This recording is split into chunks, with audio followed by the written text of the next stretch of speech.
everyone, welcome back. I'm Di, and today I am bringing you my March Mystery Madness wrap-up. I ended up reading 6 books in the month of March, which is wonderful. I did not end up completing 5 prompts though, but that's okay. I guess I'll address the big elephant in the room. I am filming at home, so things do look a little bit different. I am not working at my office currently. I am working from home. I don't normally film at home, so I don't actually have a space to film in. So I kind of set up this makeshift filming area so that I could film some videos while I'm still not in the office. Another thing I should mention is because I am at home, I have no control over any ambient noise that you may hear. Both of my neighbors have pets that are outside, and so if you hear any of that or if you hear them, I apologize, but I have no control over that. I am wearing my microphone, so hopefully that'll cancel out any additional noise that you may hear. But yeah, I will be giving a little bit of a life update at the end of this wrap up, so if you're interested in that, stay tuned. But let me go through all of the books that I read during March. The first book I read was Statute of Limitations. This is the first book in the Goddess of Green Street mystery series by Kate Collins. Kate Collins also writes the Flower Shop mystery series, which you may be familiar with because the Hallmark Channel has done some movie adaptations, I believe. I have not read the Flower Shop mystery series at all, but I thought that reading this one would give me a little bit of a taste of her writing style. This one follows Athena. She has recently gotten divorced and moved back to her hometown with her young son. She's working in her father's flower shop, and a couple things go on in this one. There is a stranger that comes to the store and pretty much lays claim on a statue that her grandfather has recently acquired from an estate sale. And there is a family in town who kind of wants to level down the area in which her grandfather's restaurant is located to build apartments. And that area is kind of known as Little Greece, so there's a lot of Greek-owned businesses in the area. So she's kind of trying to deal with that as well. I do have a full first impressions video on this particular book already up on my channel, so I will link that down in the description box below for you so you can see my more detailed thoughts on this installment. But in short, though this was entertaining, I didn't really enjoy it. I had some issues with things that Athena does. I also had some issues with the way she parents her son, and I don't think that I will be continuing on in this series. But like I said, to hear more of my thoughts on this particular book, please check out my Book When Cozy's Club first impressions of this book, linked down in the description box below. So I had read this one for the prompt of read a book that is published in a year divisible by 5. This book came out at the end of January 2020, so that fulfilled that one. The next book that I read was The Lying Game by Ruth Ware. I read this one as part of the group read with Elizabeth over at Lizzie Faye Loves Books. Her link is down in the description box below. We were reading this for her group read. She held the discussion thread in our Mystery Madness Goodreads group under the Whodunits Book Club kind of thread, and that is her book club, I believe, that she hosts at her local library. And so this was their March pick, And I do have a video filmed about my thoughts on this particular book. I am waiting until I read a couple other standalone books to compile some reviews together, so I don't put out a singular review on that particular book, because I don't have good things to say about it. I really didn't enjoy this one. I have read one other book by Ruth Ware before. That was The Death of Mrs. Westaway, and I didn't enjoy that one either. I do find her writing to be very predictable. Also, these books read more like kind of family drama more than mystery. I don't enjoy that type of thing. This book summary does actually tell you kind of what happens. So if you are interested in reading this one, definitely don't read the summary before you jump in. So I had already knew kind of what to expect, and just because I think I'm more of a seasoned mystery reader, I read a lot of mysteries, and so my mind immediately goes to, okay, who done it, basically, who's the culprit, what's the motive, and to me it was relatively easy to figure out what happened. Not necessarily the motive for what happened, but who did it. And I think that Ruth Ware's storytelling is just not for me. I have read several reviews from other people on both this book and The Death of Mrs. Westaway, and I do see a lot of people saying that it was so suspenseful, it kept them on the edge of their seat. And for me, that was not the feeling, or even an inkling of a feeling that I had got by reading either of her books. So yeah, I didn't really enjoy that one. Add on top of that the characters are not likable, and that you really can't sympathize with any of them. That made it quite an unenjoyable experience to try to get to the end and pretty much confirm what I had already figured out.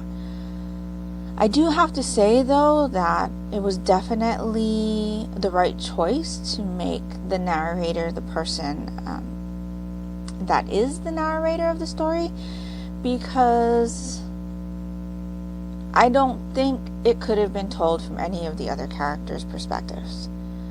But yeah, like I said, I didn't really enjoy it. That's pretty much the consensus among those of us that were chatting in the thread. I do have one more book on my shelf by Ruth Ware. Now, The Lying Game I borrowed from my library. I listened to it on audio. The Death of Mrs. Westaway I did purchase. So the other book that I have on my shelf by Ruth Ware I had picked up from my local little free library. It's In a Dark, Dark Wood. I'm really not sure at this point if I should read it or if I should just return it to the little free library. I'm kind of disappointed in my experience with this author's books, to be honest, because I've heard such great things about her books, but those aren't the same feelings that I get from reading them. And I do wonder how many mystery books a lot of these people who are saying that it kept them at the edge of their seat, they were so surprised by the events that happened, how many mystery books that they read normally, because that probably makes a big difference in perception. And because I read so many, I think that's why this wasn't such a great reading experience for me. I will go more into detail regarding my thoughts on this one when the standalones compilation that I'm intending to put out comes out. So yeah, if you're interested in my non-spoilery thoughts, you can check out my written thoughts on Goodreads or my blog. Both of those are linked down in the description box below. The third book I read was Dangerous Minds. This is the second book in the Night and Moon duology. I believe it's a duology. It's by Janet Ivanovich. I read Curious Minds for March Mystery Madness in 2019 and really enjoyed it. So it was a pretty easy choice for me to read the next book in this one for March Mystery Madness this year. I had read this one to fulfill the prompt of reading a book with a page count divisible by 5. I ended up not reading a copy of this book. I ended up listening to it, and as fate would have it, the audio book time was divisible by 5, like even up to the second. So that was perfect. I really enjoyed this one. I had a not so great reading time. I can't say month because I don't think it was a full month, but you've heard me just talk about The Lying Game and Statute of Limitations, and those weren't like really enjoyable reads for me.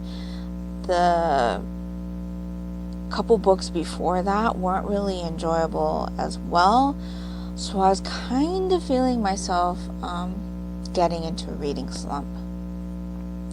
Now, I had known from last year that this series does bring some hilarious situations, and so that is one of the reasons why I picked it up next.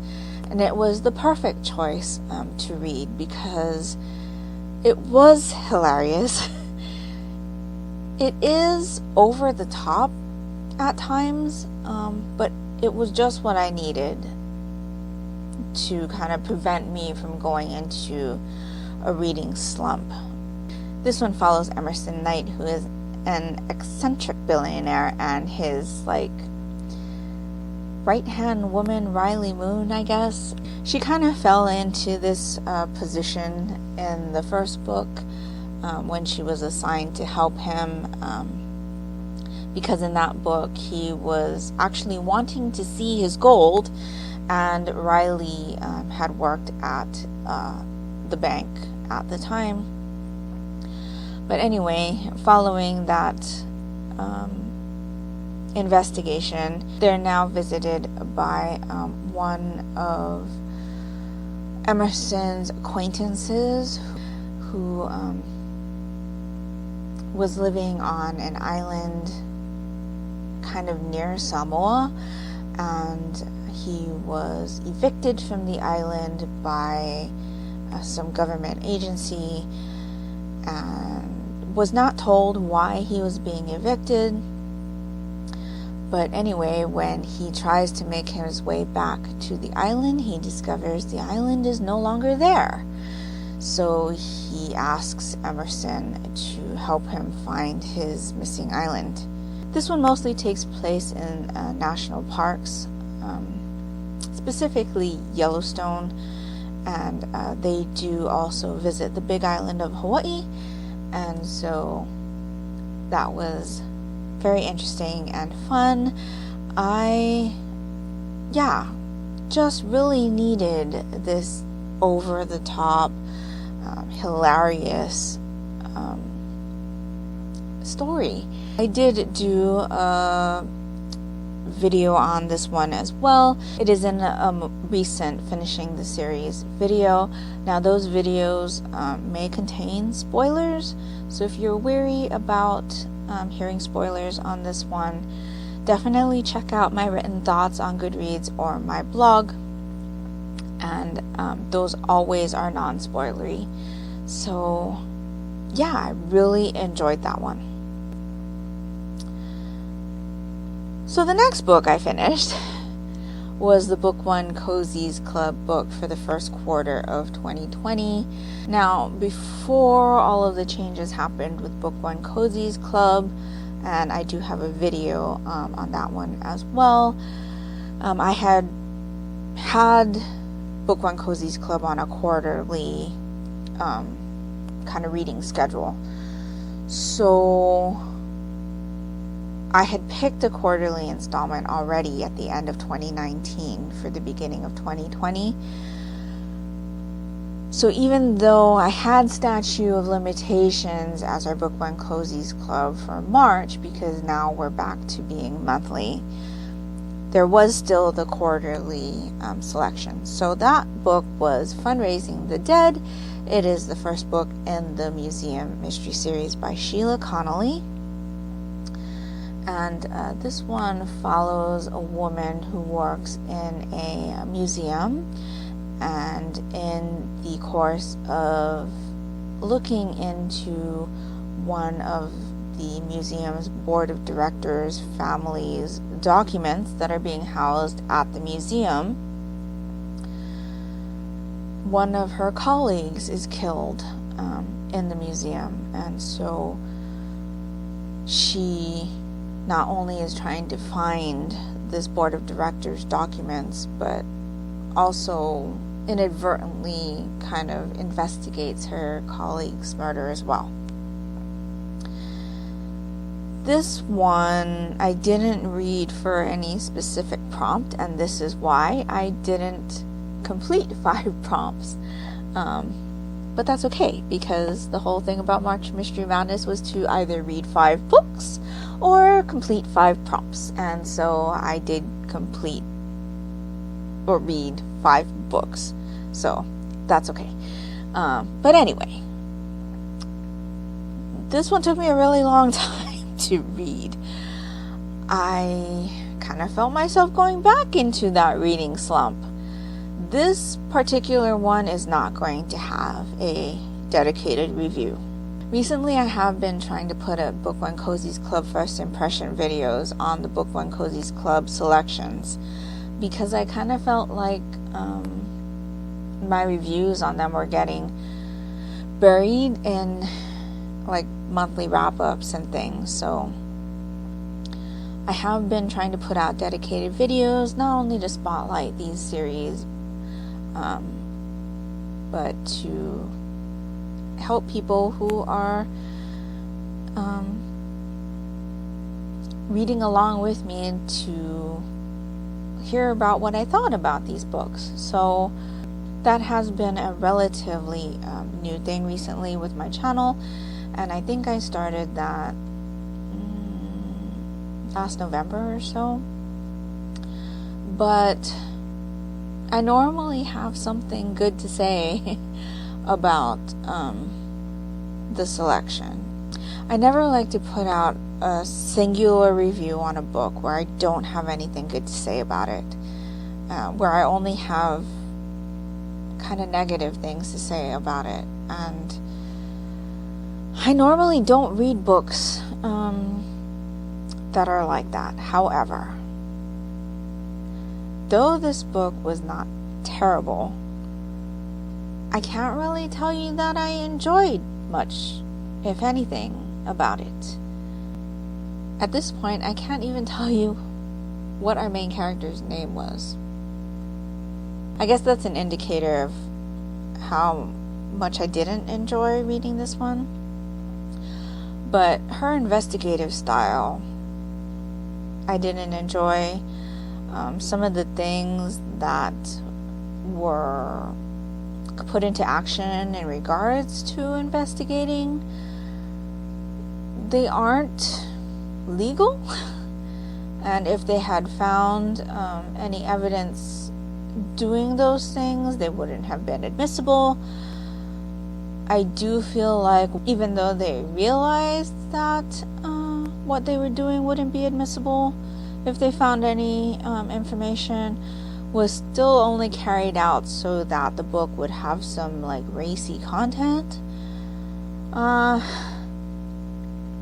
Yeah,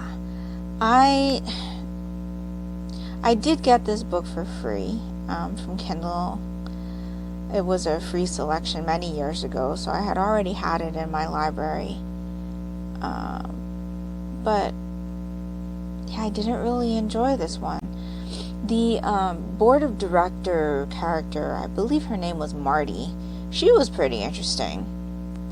I did like her more than our main character, actually. But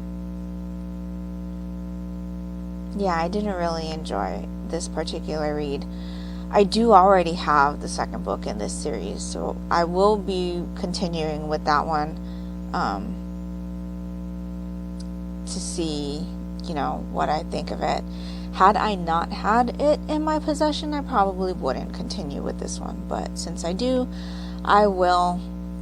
And yeah, didn't really enjoy that one.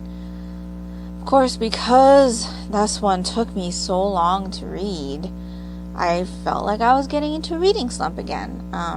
This one doesn't have an audio book companion that was available from any of my library sources, nor was it available on Kindle Unlimited, and so I did end up reading through that one completely through the ebook copy, and yeah,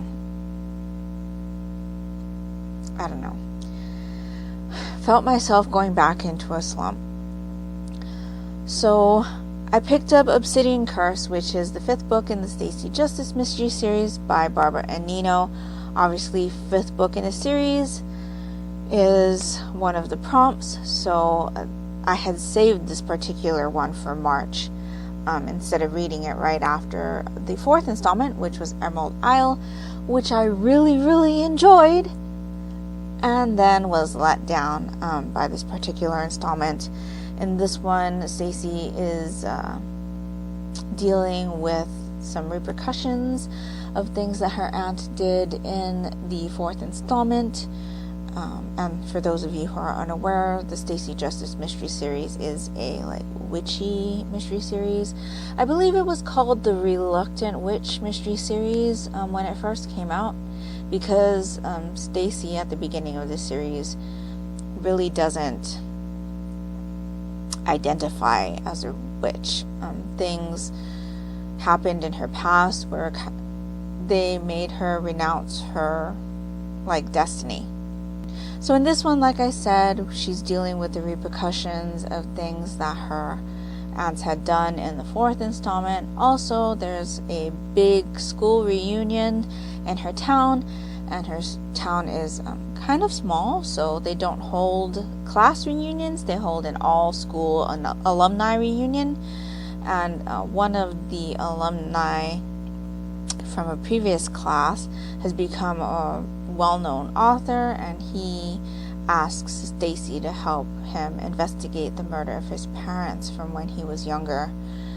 Stacey is a journalist, and so that's why he asks her for help.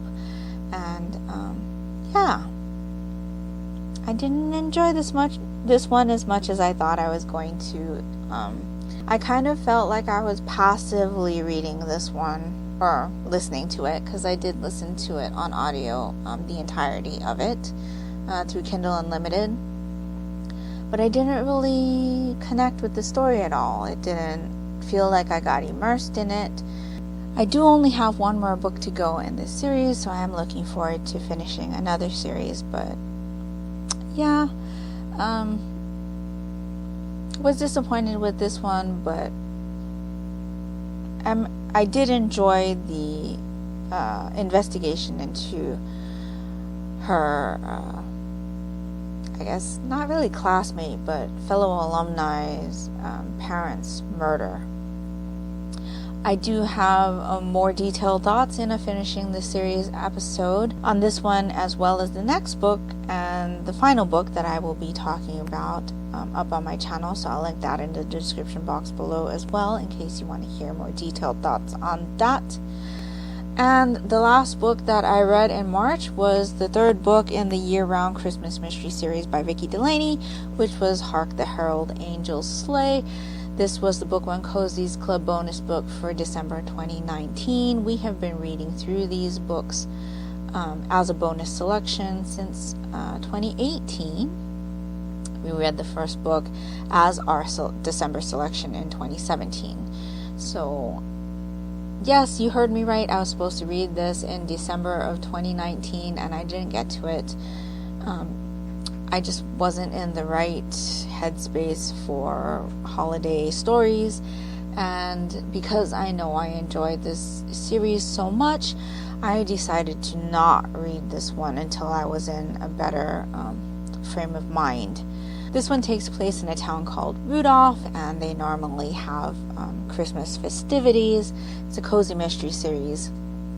But this particular one happens during a Christmas in July celebration. So that's why it kind of looks not so Christmassy.